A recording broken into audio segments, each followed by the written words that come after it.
attentifs. Seigneur, maintenant, nous te prions pour ce partage, ce temps de partage de ta parole. Seigneur, que tu puisses ouvrir nos cœurs. Seigneur, que nos esprits soient soumis à ton esprit. Seigneur, au nom de Jésus, et ta gloire se manifeste encore, Père. Amen, amen, amen. Gloire à Dieu. Est-ce qu'on peut encourager nos frères et sœurs, nos amis là derrière, et en haut la technique également?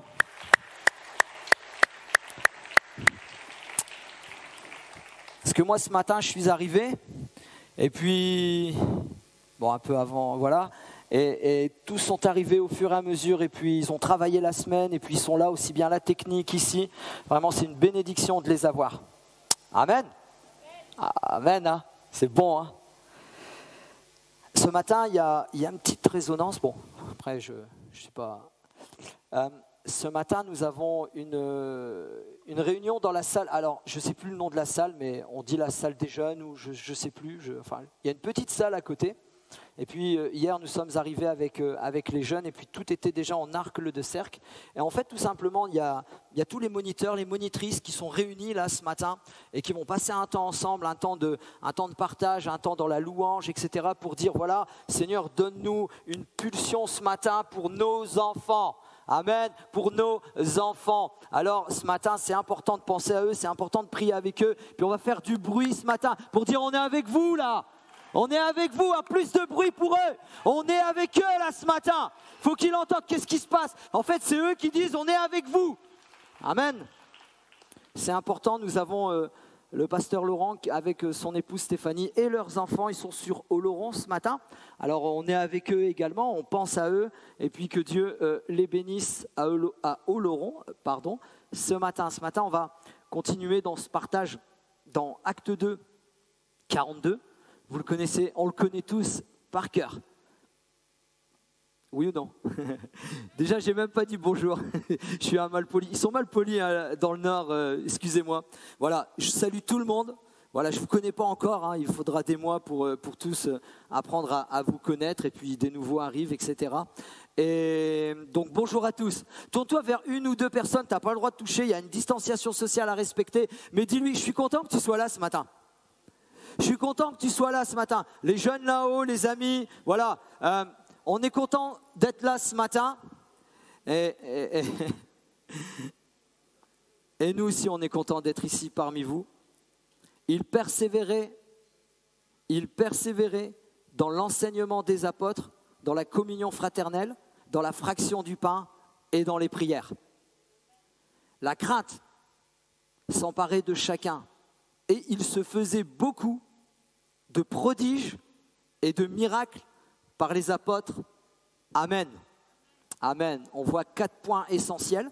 C'est juste un rappel ce matin pour dire, voilà, on continue à persévérer dans l'enseignement. Pasteur Laurent l'a apporté la semaine dernière. On va persévérer ensemble dans l'enseignement cette année avec des moments où on va communiquer, on va enseigner, des moments le mardi, des moments dans les maisons de prière. Nos enfants, ils vont être enseignés, le club va être enseigné, les ados, les pré-ados vont être enseignés, on va leur communiquer, on va leur transmettre. Également, hier, nous étions avec le comité de jeunesse afin de dire, voilà comment on va faire cette année pour transmettre. Vous savez que les moyens changent, c'est-à-dire les moyens de communication évoluent, changent, mais la parole de Dieu ne change pas. Amen. Et alors on se disait comment on va faire parce que l'enseignement c'est hyper important. Et puis on l'a entendu ce matin. Voilà, continue à lire ta Bible. Laisse-toi enseigner dans la lecture de la parole par le Saint-Esprit. Ça c'est important. On met une phase importante sur l'enseignement. Nous l'avons vu ensemble il y a 15 jours que la communion fraternelle était également importante.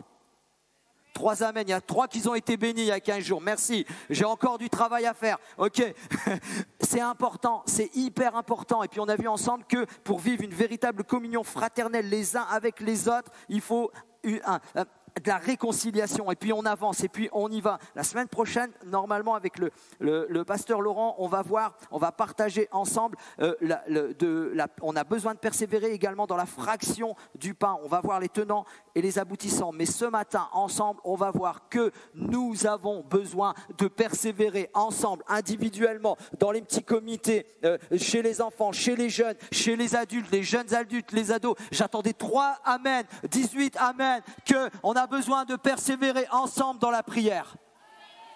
Dans la prière. On a besoin de persévérer. Persévérer, grande révélation ce matin, c'est persévérance et persévérer. Ça veut dire quoi? C'est une ténacité face au découragement. Ça veut dire ça, persévérer, ou à l'opposition. Il faut persévérer.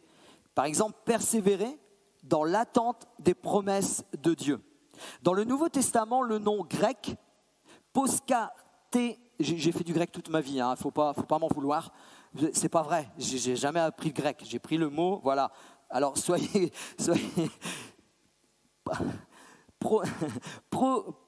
voilà, dire des bêtises et voilà, je suis perdu, je perds le fil conducteur. Proskartérésie n'apparaît que dans Éphésiens 6,18 où il désigne la prière persévérante de chacun d'entre nous. Éphésiens 6,18, faites en tout temps par l'Esprit toutes sortes de prières et de supplications. Je l'articule convenablement parce qu'on prie, mais est-ce qu'on supplie? Ouh là là, c'est Dieu qui le dit, inspiré Paul, inspiré par le Saint-Esprit, nous le communique à chacun d'entre nous aujourd'hui. Veillons à cela avec une entière persévérance et prions pour tous les saints. Un autre verbe, proskartereo, souligne la constante de la vie chrétienne. C'est quelque chose qui doit être constant, qui doit continuer. Des fois, ça arrive, des fois il y a comme ça, mais ça doit repartir, ça doit être constant. Continuons à être constants. Persévérance dans ce que l'on entreprend. Des fois, on entreprend quelque chose, mais on s'arrête en cours de route. Pour X raisons, légitime ou pas légitime, découragement ou autre. Mais apprenons ensemble à persévérer et d'aller jusqu'au bout, jusque la ligne d'arrivée. En particulier dans la vie de prière, vous et moi, nous avons besoin de persévérer. Dans plusieurs autres passages, les croyants, vous et moi, nous sommes exhortés à persévérer dans la prière. Quelqu'un a écrit « La persévérance constitue la preuve et la réalité d'une véritable conversion ». Ce matin, nous avons entendu une pensée, alors j'ai pris des notes rapidement. La pensée, grosso modo, elle disait de se plonger dans deux choses. La parole de Dieu et la prière. Et ce matin, le ciel s'est ouvert, Dieu nous a parlé. Et bien ce matin, on va voir ensemble de persévérer dans les prières. 2 points. Pourquoi les prières? Et le deuxième point, la persévérance dans où la prière est une nécessité. Ce n'est pas facultatif. C'est une nécessité. Donc mon premier point, pourquoi les prières? Tout à l'heure, nous avons vu dans Acte 2, 42 qu'il est écrit « et dans les prières ». Moi, ça m'a percuté. Je me suis posé la question, pourquoi est-il écrit les prières? Donc qu'est-ce que j'ai fait? En tant que, voilà, je suis allé chercher, j'ai fait des recherches et avec le matériel que j'ai trouvé, moi je pensais trouver une pépite là. Vous amenez une grosse pépite en or, tout, machin, voilà, vous communiquez quelque chose, waouh! Mais en fait, c'est les prières. Il y a plusieurs pensées. Plusieurs interprètes de la Bible disent que ce sont diverses premières pensées, ce sont diverses façons de prier, comme des demandes, des actions de grâce, etc. Ou encore des prières faites à certaines heures. Vous savez que dans l'Ancien Testament, voilà, selon la loi, etc., il y avait des heures précises pour prier chez les Juifs à leur époque. Le Talmud réglemente de façon très détaillée les diverses sortes de prières, leur ordre, l'attitude qu'elles demandent et les heures, etc., etc. Il y a une autre pensée qui dit que c'est les prières, celles des croyants faites individuellement, vous savez, chez nous, etc., et également quand l'Église se rassemble. On nous donne plusieurs versets, mais également une troisième pensée, il dit ceci: la quatrième pratique essentielle de l'Église primitive qui exprimait une dépendance totale du Seigneur. Elle nous plaît celle-ci, hein. Mais Seigneur, je viens dans ta présence, je viens prier pour être dépendant de toi. Et nous sommes des crieurs, des winners, des revendicateurs de l'indépendance. Oula. Il ne faut pas me faire des copains ce matin. Mais la Bible nous appelle à être dépendants de Dieu. Seigneur, change ma pensée, change ma mentalité. Ce matin, apprends-moi Parce que nous sommes à l'école, mes amis, une bonne nouvelle ce matin, vous et moi, que ce soit 5 ans, 10 ans, 20 ans, 30 ans, 40 ans, 60 ans de conversion, on est à l'école. On est tous à l'école, nous sommes des écoliers, on a notre petit cartable, comme dans le temps, notre petit, je ne sais pas comment on appelle, Bermuda ou what, on est à l'école ce matin. Pas que moi je vais vous enseigner jamais de la vie, non, moi je suis à l'école avec vous et je dis Seigneur, enseigne-nous ce matin, parle à nos cœurs ce matin, donne-nous une réception et apprends-nous à aller encore plus loin dans la prière, amen. Donc je disais, c'est essentiel pour chacun d'entre nous de connaître une dépendance totale du Seigneur pour l'adoration, les décisions à prendre, une certaine protection. Et quand je sers, c'est quoi? Quand je sers dans l'église, pas que, quand je suis dans mon travail.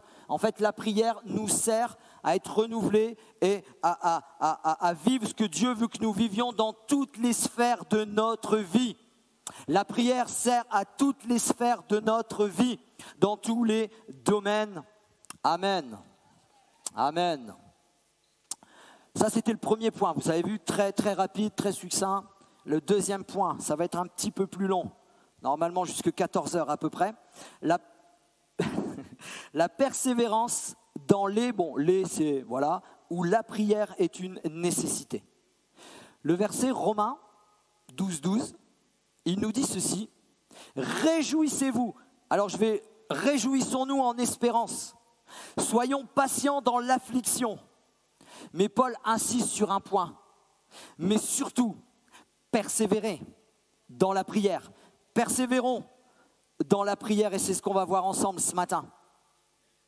L'amour, la pureté et la piété sont indissociables. Nous savons que l'amour, c'est la chose la plus importante. Paul, 1 Corinthiens 13, nous dit « Sans amour, on n'est rien ». Et puis il donne un parfait tableau sur ce que c'est véritablement l'amour.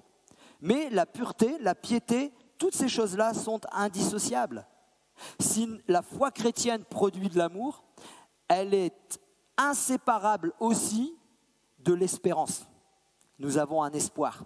Nous avons de l'espoir. Dans notre vie actuelle, il y a beaucoup plus de sujets de tristesse, d'inquiétude, de stress, de frustration que de motifs de joie.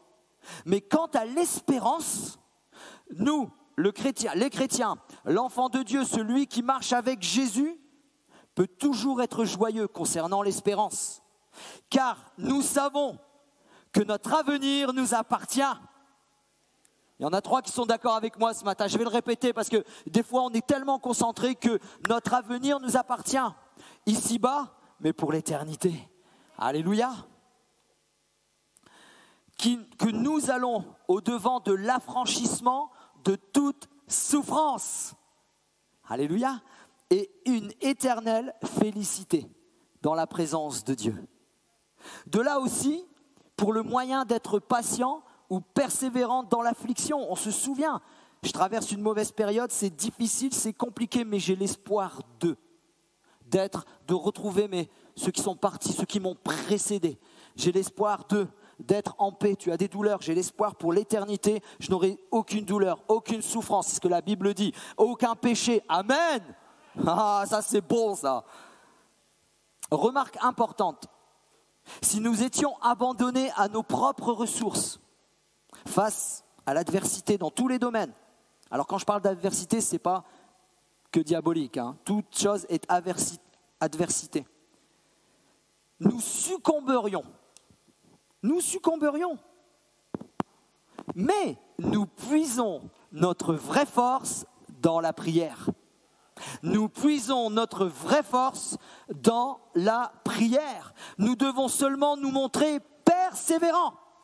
Nous devons nous montrer seulement persévérants. Luc, chapitre 18, verset 1 nous dit « Jésus leur adressa une parabole pour montrer qu'il faut prier et ne point se relâcher. » Vous savez de qui il parle?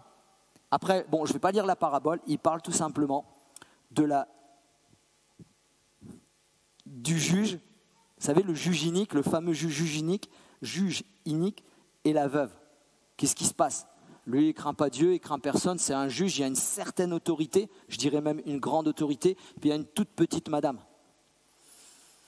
qui ne ferait pas peur à n'importe qui. Et puis elle lui demande de lui faire gain de cause. Et lui, il ne veut pas en entendre parler. Et elle a été déterminée. Elle a persévéré, elle n'a pas lâché, elle a tenu, viens, fais-moi justice. Et elle est revenue, fais-moi justice. Et elle est revenue, fais-moi justice. Et elle est revenue, qu'est-ce qu'il fait lui? Jusqu'à temps que vous ne direz pas amen, je serai dit continue. Il ne dirait pas justice, il dit fais-moi justice. Et puis bon, lui, il a été un peu orgueilleux, il a dit bon, mais en tout cas, elle a eu justice. Et Jésus a pris cet exemple pour nous dire, mes amis, mes enfants, mon épouse, mon église, persévérez dans la prière. C'est pour cela que nous sommes appelés à persévérer, vous et moi, ensemble, individuellement dans la prière. Quelques mots sur la prière. Ce matin, je ne vais pas faire une étude spécifique sur la prière à développer, qu'est-ce qu'elle est, quand il faut la faire, etc. Ce n'est pas mon point ce matin. Mais c'est voir ensemble quelques mots sur la prière. La prière, ce qu'elle n'est pas. Ce qu'elle n'est pas. Une pratique religieuse, ce n'est pas une pratique religieuse. Ce n'est pas de vaines récitations. Jésus le dit, faites pas comme les païens à réciter sous prétexte qu'ils vont être exaucés. La prière, mes amis, n'est pas un monologue. La prière n'est pas un monologue, et on va voir après. La prière n'est pas non plus un acte de revendication. Wow, Seigneur, là j'ai prié 2 heures hier, tu peux quand même m'exaucer? Oh Seigneur, fais ta volonté.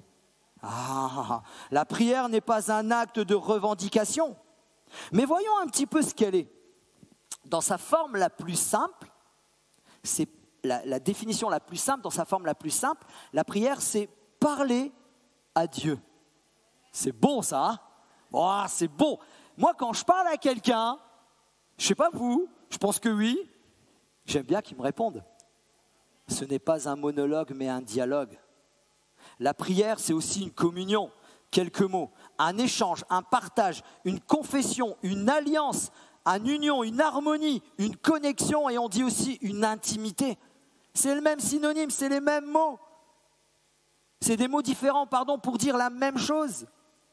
Tout cela se passe entre vous et moi, entre l'enfant de Dieu avec son Père céleste, c'est-à-dire le Créateur de toutes choses, notre Dieu. Alléluia. La prière inclut 5 choses, 5 points importants. La prière, quand nous adorons, nous prions, nous sommes en contact, nous sommes en harmonie, nous sommes en connexion avec Dieu. Nous l'avons fait avec notre ami Gaspard et puis toute l'équipe de louanges. C'est une forme de prière, c'est une façon de parler, de communiquer, de communier avec Dieu. L'action de grâce. Quand nous remercions, des fois on le fait, ou je pense que vous le faites aussi, on remercie le Seigneur autour de la table avant de manger, c'est une action de grâce. Jésus l'a montré, l'a démontré et nous sommes appelés à le faire. Et des fois malheureusement on le fait comme habitude, mais Seigneur, waouh! L'action de grâce, c'est une forme de connexion. Et on s'adresse à Dieu quand on rend grâce, quoi. Au Créateur des cieux et de la terre. Vous avez un télescope, regardez l'univers. Moi, j'aimerais bien voir ça, tout ça. En plus, vous avez un super télescope là, à quelques dizaines de kilomètres d'ici, en haut des Pyrénées. Enfin, on m'a dit que ça coûte très cher pour faire un week-end et tout, je ne sais plus le nom. Ils observent, les gars, là. Ils observent. Eh bien, moi, je parle avec celui qui a tout construit.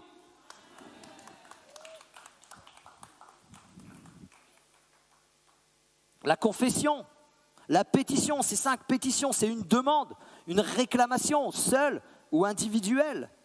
Mais un dernier point qu'on a entendu tout à l'heure, c'est l'écoute. Nous, on vit l'adoration, l'action de grâce, la confession, la pétition. La pétition, c'est la demande. Mais un truc qui nous échappe, c'est l'écoute. Tout à l'heure, on a entendu, j'ai noté, une sœur qui était là-bas, j'ai vu qui, voilà. Notre sœur a été inspirée ce matin de nous rappeler à chacun d'entre nous, apprenons spécifiquement peut-être à 1, 2, 3 personnes, mais je crois que cette parole, le secteur, le moment de cette parole qui nous dit à chacun d'entre nous, retourne dans le silence et écoute ton Père qui veut te parler. Souvent nous, et elle a rajouté, Dieu a des choses à te dire. Souvent nous, quand je dis nous, vous et moi, on a une liste de prières. On a des dizaines de sujets. Ma mère, ma grand-mère, mon frère, ma soeur. Seigneur, bénis-les. Seigneur, touche-les. Seigneur, guéris-moi. Seigneur, donne-moi. Seigneur, mon travail. Seigneur, mon travail. Et c'est bien. Et dis à ton voisin, je t'encourage à continuer. Pas à moi. Dis à ton voisin, je t'encourage. Je sais que tu le fais. Je t'encourage à continuer. Aux enfants, aux adultes, vous et moi. Et qu'est-ce qu'on fait? Alléluia. J'ai prié. Seigneur, il est là. Bon, je fais l'image. Hein, je veux te parler, moi. Je veux te causer. Tu as coupé la connexion. Non, réapprenons. Et ça s'apprend. C'est comme toute chose. Réapprenons à rester comme il nous a été indiqué. Ce matin, Dieu nous a interpellés. Continue à prier, continue à adorer, continue à rendre des actions de grâce, continue à confesser, continue à demander. Je suis là, Dieu dit. Jamais je t'abandonnerai. Je serai tous les jours avec toi. Mais s'il te plaît, c'est Dieu qui nous dit, s'il te plaît, bon, apprends-moi à m'écouter. Car j'ai des choses à te dire ce matin. J'ai des choses à te dire demain. Dieu veut te parler après-demain, tous les jours. Car Jean a écrit ceci. Il a entendu Jésus le dire. Mes brebis entendent ma voix et moi, je les connais et elles me suivent. Et elles me suivent, Seigneur, parle à nos cœurs. Aujourd'hui, demain, après-demain. Alléluia. Vous posez peut-être la question, mais pourquoi c'est une nécessité? Où tu veux en venir? La nécessité, c'est un caractère nécessaire d'une chose ou d'une action et c'est un besoin impérieux. Besoin impérieux. Synonyme, besoin de nécessité, besoin, exigence, importance, obligation. Ce n'est pas facultatif. Sans prière, sans cette recherche de Dieu, sans cette intimité au quotidien avec le Seigneur, que ce soit individuellement, dans des temps de prière importantes ou dans des temps de prière, personnels, dans des temps de prière différents au niveau du programme de l'Église, sans prière, on meurt, on est sec, on est sans force et on va le revoir après. Une des prières importantes, c'est celle qu'on vit individuellement, dans son intimité, dans ce qu'on appelle le lieu secret. Jésus encourage de rentrer dans sa chambre. La chambre, c'est quoi? C'est un lieu où tu vas être à l'aise. Ça peut être aussi dans ton salon, hein. Ça ne veut pas dire, voilà, et si tu n'as pas de chambre, comment tu fais? Si tu vis dans un studio, il y a la chambre. Non, c'est l'endroit où tu vas être à l'aise. L'endroit, le lieu secret, là où tu vas être seul, là où tu vas lire ta Bible, là où tu vas commencer à parler à Dieu, là où tu vas même déverser ton cœur, là où tu vas rendre grâce pour telle ou telle chose, là où tu vas pleurer, là où Dieu va te parler. Dans son intimité, dans le lieu secret. Et ensuite vivre les différents moments de prière quand on a l'opportunité d'en vivre. Deuxièmement, des temps de prière en couple. Des temps de prière en couple. Des temps de prière familiales. Et également des temps de prière avec des amis. Moi, le premier, je confesse ce matin. J'ai des amis dans le Seigneur, j'ai des amis qui ne sont pas dans le Seigneur. Je prie pour eux. Je les bénis. Mais combien de fois, avec mon épouse, on s'est rendu compte, on rencontre des amis, puis la fois dernière, j'ai parlé de la communion fraternelle, il faut avoir du fun, il faut rigoler, il faut plonger dans la piscine, faut faire des trucs super j'allais dire un mot, mais des trucs super. Mais jamais on oublie, tellement on est dans le fun, tellement on est dans la joie, il faut être équilibré. On ne prendrait pas un temps de louange là? On ne prendrait pas un temps de prière là? On ne dirait pas merci Seigneur pour ces temps-là. Réapprenons quand on est avec des amis, quand on est en famille. Réinvestissons dans le culte familial. Réinvestissons dans le culte familial, mes amis. Temps de prière dans les différents programmes de l'Église. Aïe, aïe, aïe, j'ai pas le temps là. Aïe, aïe, aïe, j'ai une vie de fou. Temps de prière dans les groupes de maison. Les responsables de groupes de maison, dites Amen au moins. Je ne sais pas où vous êtes, mais dites Amen, appuyez-moi là. Des temps de prière du mardi. Alléluia, les temps de prière du mardi. Avec le pasteur Laurent, nous avons à cœur de rétablir, de remettre une demi-heure de prière avant le culte. Aïe, aïe, aïe, ça va me faire lever tôt là. Moi, j'ai connu des gens qui faisaient 30 km à vélo le matin pour venir à l'église parce qu'ils n'avaient aucun moyen de locomotion, aucun moyen de se déplacer, aucun moyen d'aller à l'église. Nous qui avons des voitures, nous qui avons une vie moderne, on peut se permettre de prendre 30 minutes avant de venir à l'église, de se mettre dans une salle, dans un coin, avec l'équipe de louange, avec les équipes techniques. On prie pour eux, on prie ensemble, afin que Dieu arrose nos cultes de sa puissance, de sa bénédiction, d'un renouveau, quelque chose de frais là. On a à cœur de remettre 30 minutes avant le culte. On va organiser, on va faire les choses. Nous proposons de remettre une fois par mois en place ce que vous avez appelé la chambre haute. Je pensais qu'il allait y avoir plus d'amen et plus d'élan de dire oui Seigneur, je veux prendre un temps, une fois par mois, Seigneur, venir 1 heure, une demi-heure, 3/4 d'heure, 1h30, 2 heures, afin de supplier que tu interviennes dans tel et tel domaine avec mes frères et sœurs, avec l'Église de Dieu. On veut plus de toi, Seigneur.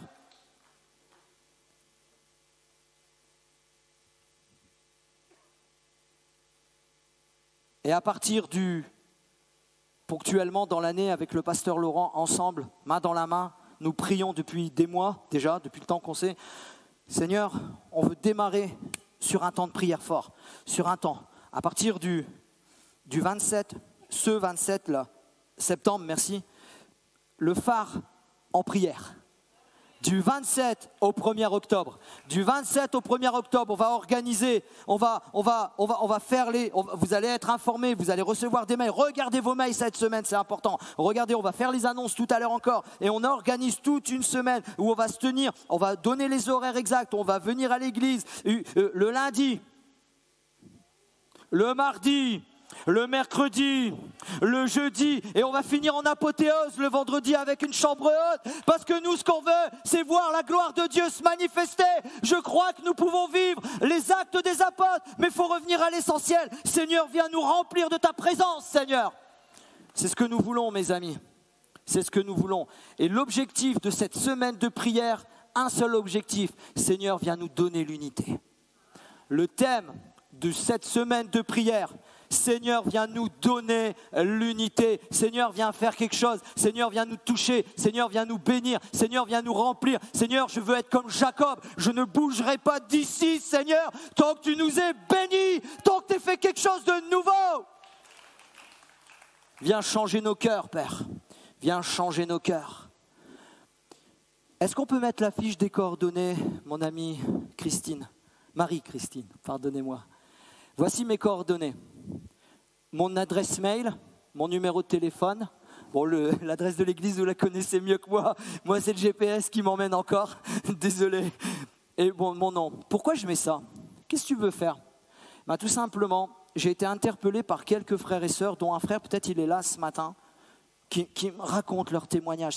Tu vois, tu as parlé de ça, j'ai été touché, tu as parlé de ça, il y a eu ça, tu as parlé de ça, je vais vous en raconter un quand même. Hein. Tu as parlé de ça, il y a eu ça, tu as parlé de ça, ma fille ne voulait pas venir dans l'église, je suis allé la chercher, elle est venue, elle a été touchée, Dieu l'a touchée, et puis elle est partie après, puis elle est partie se réconcilier avec des gens. Ça, c'est la gloire de Dieu. Je ne peux pas raconter, je ne peux pas donner de nom, mais c'est ce qu'on m'a dit à la sortie. Mon frère, si vous êtes là ce matin, vous pourrez venir, voilà, vous pouvez noter, envoyer le message et puis on restera anonyme dans les choses. Un témoignage anonyme ce matin.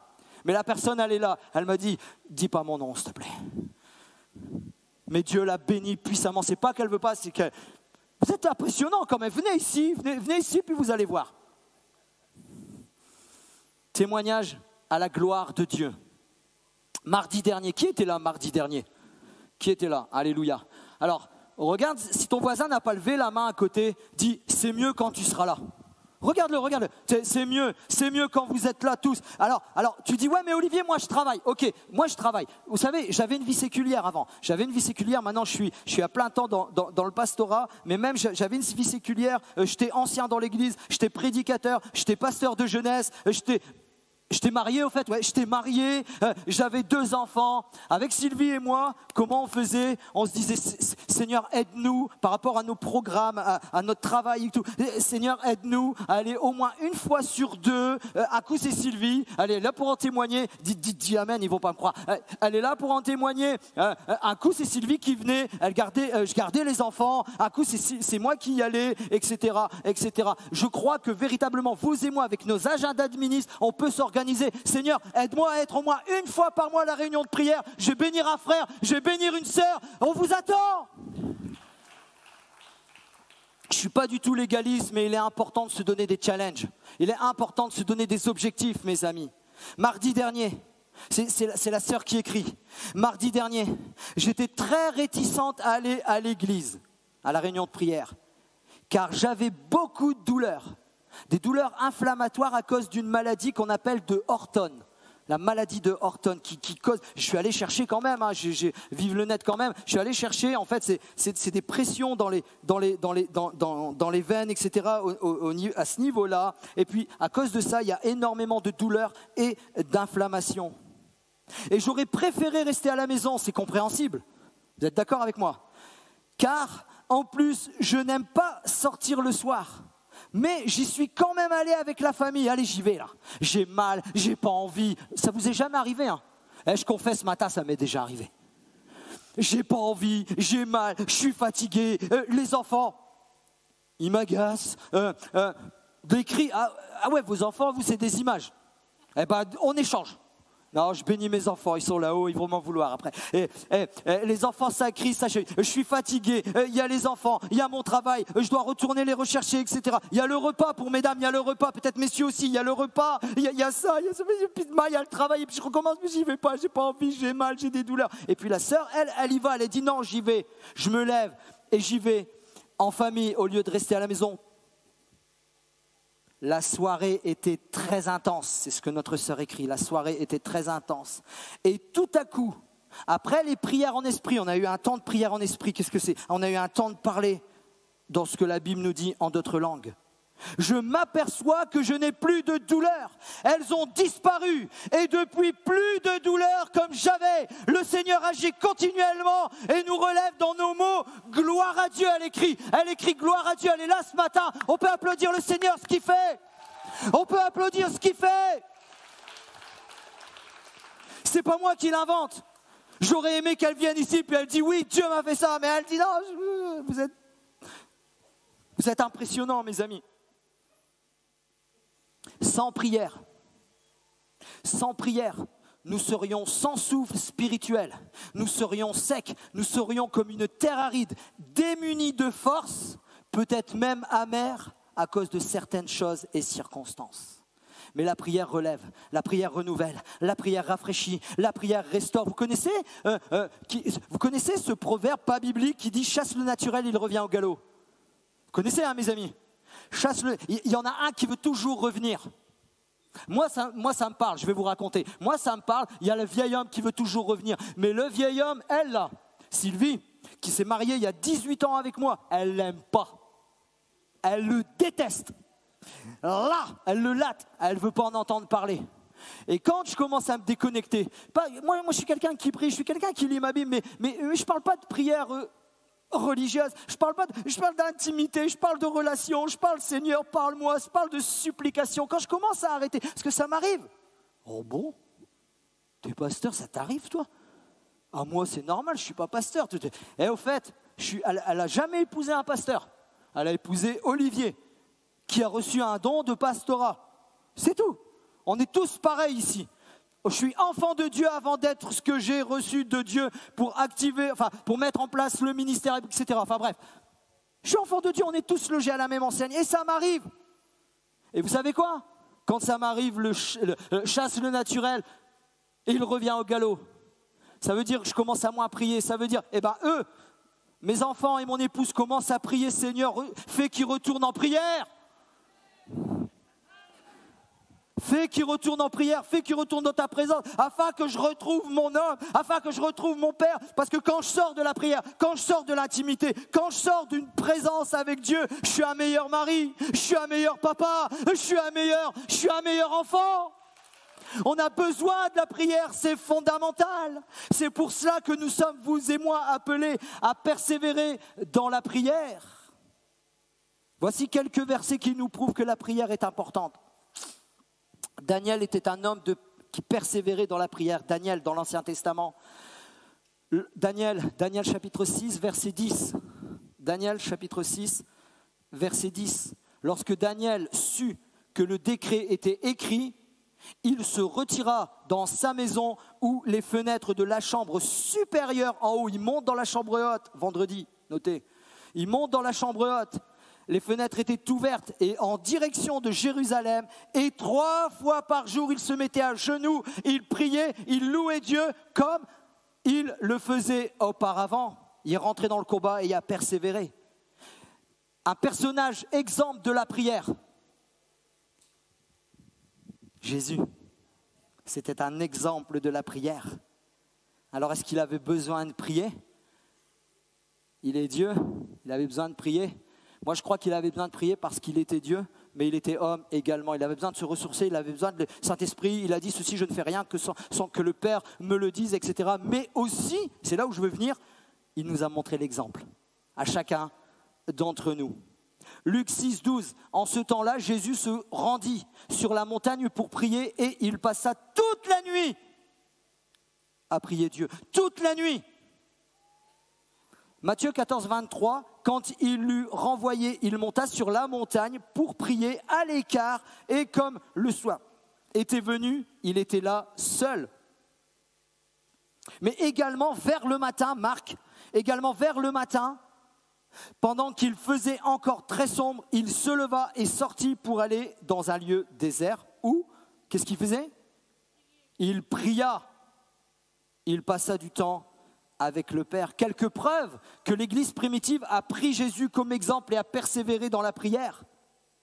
Acte 1, 14. Tous comme un accord, persévérer dans la prière avec les femmes et Marie, mère de Jésus, et aussi avec les frères de Jésus. C'est important. Au début, les frères de Jésus l'ont rejeté. C'est n'importe quoi ce que tu fais, on ne te comprend pas. Mais après, ils sont venus à la prière. Et là, vous savez l'histoire là, ils ont prié, ils ne savaient pas ce qui allait se passer. 10 jours après, le ciel s'est ouvert, la Pentecôte est arrivée. Il se passera toujours quelque chose. Il se passera toujours quelque chose. Pas ce que nous voulons, mais ce que Dieu veut, au moment où il veut. Alléluia. Acte 4, verset 31, quand ils eurent prié, le lieu où ils étaient assemblés trembla et ils furent tous remplis du Saint-Esprit. Et ils annonçaient la parole de Dieu avec quoi? Avec assurance. Acte 6, verset 4. Et nous continuerons à nous impliquer à la prière et au ministère de la parole. Ils ont réalisé que la prière était là, les apôtres, ils ont réalisé que la prière est la chose la plus importante pour eux. Persévérons dans la prière. Nous l'avons lu tout à l'heure, Éphésiens 6, 18. Ensuite, Colossiens 4, verset 2. Persévérons dans la prière, veillons-y avec action de grâce. Un commentateur biblique a écrit ceci. Nous devrions persévérer dans la prière, car seule la prière fait avancer le travail et nous aide à remporter des victoires. Elle seule communique une puissance à notre vie et la paix dans notre cœur. Par conséquent, nous nous faisons un tort considérable quand nous négligeons la prière. Billy Graham a dit ceci, la prière doit être un mode de vie, un style, une façon de vivre. La vraie prière est un mode de vie, pas seulement pour une utilisation en cas d'urgence. Faisons, c'est ce que je veux mettre dedans, faites-en une habitude et quand vous en aurez besoin, vous saurez la mettre en pratique. Souvent, quand il nous arrive une tuile, quand il nous arrive un truc, même au niveau des voitures, même au niveau de n'importe quoi, un problème, une difficulté, qu'est-ce qu'on fait la plupart du temps? Examinons-nous, mes amis, on court dans tous les sens. Comment je vais régler le problème? Qu'est-ce que je vais faire? Je m'inquiète et tout. Et puis au dernier instant, quand on ne peut plus rien faire, humainement parlant, Seigneur, tu pourrais peut-être pas m'aider, puis clinc, bim, bim, déblocage. Revenons, on doit en faire une habitude afin d'apprendre à persévérer. Et lorsqu'on en aura besoin, véritablement, on le fera, on le mettra en pratique. Alors ce matin, pour être clair et limpide, quelqu'un a besoin,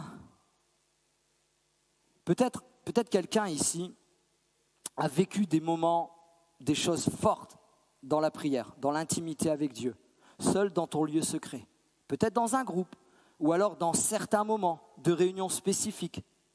Mais aujourd'hui, tu te sens loin de tout ça. Tu entends ce qu'on dit, mais tu te sens très loin à cause de circonstances. Tu ne pries plus à cause de certaines choses qui sont arrivées, qui se sont passées dans ta vie. Tu t'es endurci peut-être à cause de ces choses-là, à cause de déceptions. Tu as peut-être frappé un mur, on s'était moqué de toi. Le Seigneur dit à quelqu'un ce matin, peut-être plusieurs personnes, le Seigneur dit reviens et remets-toi à persévérer dans la prière et tu verras ma gloire se manifester dans ta vie et autour de toi. Peut-être quelqu'un est ici ce matin, tu n'es même peut-être pas sûr de l'existence de Dieu. Peut-être tu viens pour la première fois, peut-être tu viens avec tes parents et ils t'obligent un petit peu et tu n'es même pas sûr de l'existence de Dieu et tu te dis mais à quoi bon prier ? Eh bien fais-le ce matin, simplement, honnêtement, en disant Seigneur si tu existes comme eux le croient ici, eh bien viens dans ma vie et change mon cœur. Et Dieu va t'interpeller, Dieu va te toucher. Quelqu'un peut-être, il prie, on va conclure ce matin. Peut-être quelqu'un prie, tu peux être seul. Peut-être quelqu'un est dans... Je vais rectifier. Peut-être quelqu'un ici ce matin, il dit « Ouais, mais moi je prie. » Mais Dieu veut t'interpeller. Oui, mais tu pries seul. Tu ne pries plus avec ton épouse. Tu n'es plus avec ton épouse. Ou alors tu pries en couple, mais plus individuellement. Tu te contentes de la prière avec ton couple. Tu dois, mon ami, mon frère, ma sœur, continue à prier en couple, mais te remettre à prier, à passer du temps avec le Seigneur individuellement. Ou alors, tu pries en couple, tu pries individuellement, et Dieu te bénit ce matin, mais il t'encourage à aller prier aussi avec tes enfants, à remettre à l'ordre du jour le culte familial. On ouvre la Bible, on expose le verset, on lit le verset, et on prie en famille, ne serait-ce que 5, 10, 15 minutes. Je ferai un sondage ce matin. Dieu nous appelle à revenir dans le culte familial. Le Seigneur nous appelle tous, oui, à nous remettre à la prière, que ce soit individuellement, que ce soit en couple, que ce soit en famille, que ce soit dans un petit groupe, que ce soit dans l'église, que ce soit dans tous les domaines où on peut prier. Le Seigneur nous appelle, vous comme moi, à remettre la prière au principal, à l'ordre du jour. Je vais dire ceci, mes amis, que nos foyers soient arrosés comme à nouveau par la prière. Parce qu'il y en a un qui lâche pas, il y en a un qui veut détruire nos foyers, il y en a un qui veut les consumer par toutes sortes d'affaires, par Internet, par la télévision, par les rencontres que nous faisons dans la rue, etc. Mais nous remettons à l'ordre du jour, arrosons nos foyers dans la prière et la manifestation de la présence de Dieu.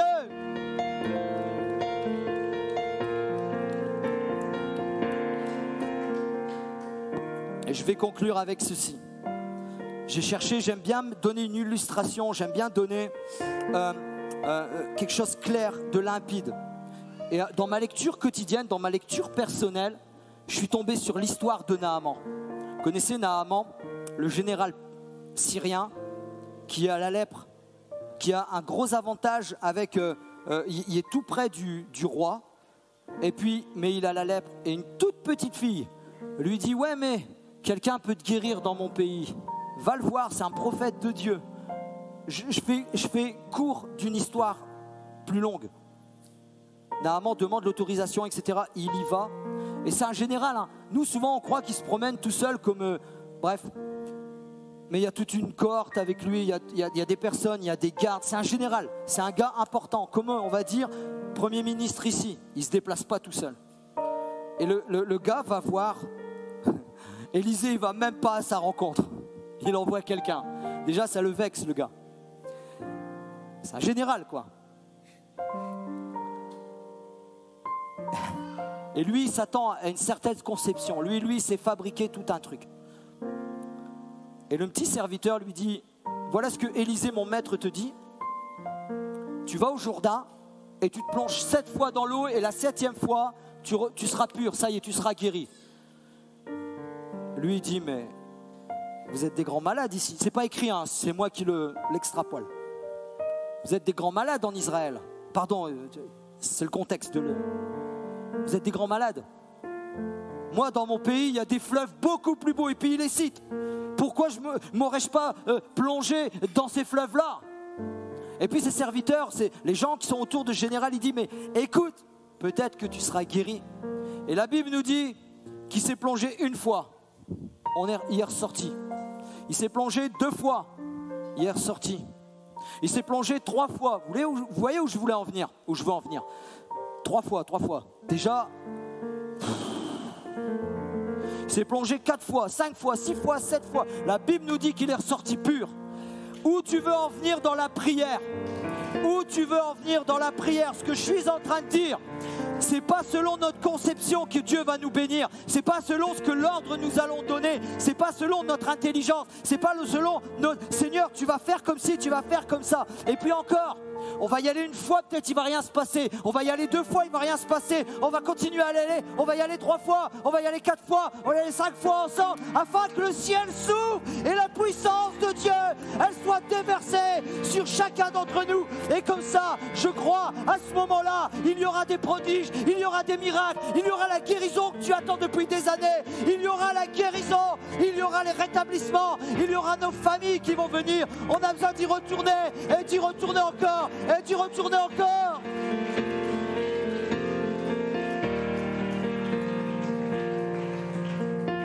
Romains 12, je relis ce verset, on a terminé. Réjouissons-nous en espérance, soyons patients dans l'affliction. Mais surtout, Paul, il dit, surtout, persévérons dans la prière. Est-ce qu'on peut se lever ce matin, mes amis? Est-ce qu'on peut se lever? On arrive à l'heure. Ce matin, on arrive à l'heure. Est-ce qu'on peut se lever ensemble? Seigneur, s'il te plaît, remets-moi à la prière. Je fais un appel. Les yeux fermés, mes amis. Tout le monde a les yeux fermés ce matin. C'est quelque chose de personnel. C'est quelque chose d'intime. Je veux pas que le frère regarde la sœur. Je veux pas que la sœur regarde le frère. C'est intime, c'est personnel. Je vois tous les strates, toutes les choses, toutes les circonstances. Qui que tu sois ce matin. Peut-être tu es nouveau. Peut-être ça fait 10 ans que tu es là. Peut-être tu es serviteur. Peut-être tu es responsable, peut-être tu es un ancien dans l'église, peut-être tu es comme moi, peut-être un prédicateur, un pasteur. Seigneur, il te parle, il nous parle, il me parle. Et il dit, mon enfant, mon fils, ma fille, groupe de jeunes, groupe de louanges, les techniciens, les enfants, moniteurs, monitrices, revenez à la prière. Dieu nous appelle, fermons les yeux, individuellement, personnellement, intimité, revenir au culte familial, revenir dans des temps de prière à l'église. Ce matin, Dieu nous fait un appel. Je réponds à cet appel, Seigneur. Moi, Olivier, pasteur, prédicateur, tout ce que tu veux, j'ai besoin de revenir à la prière. Et Seigneur, ce matin, t'appelles toi. Est-ce que tu veux revenir à la prière? Symboliquement, si tu dis oui, tu lèves la main. Symboliquement, si tu dis oui, tu lèves la main et je vais prier pour toi de où je suis. Fermons les yeux, mes amis, c'est quelque chose de personnel ce matin. Peut-être le groupe de louanges. Moi, j'ai besoin, Seigneur. J'ai besoin de revenir à la prière. J'ai besoin de revenir dans l'intimité. J'ai besoin de revenir dans les groupes. J'ai besoin plus de toi, Seigneur. Est-ce qu'on peut prier ensemble? Seigneur, on peut baisser les mains, mes amis. Seigneur, je veux plus de toi ce matin.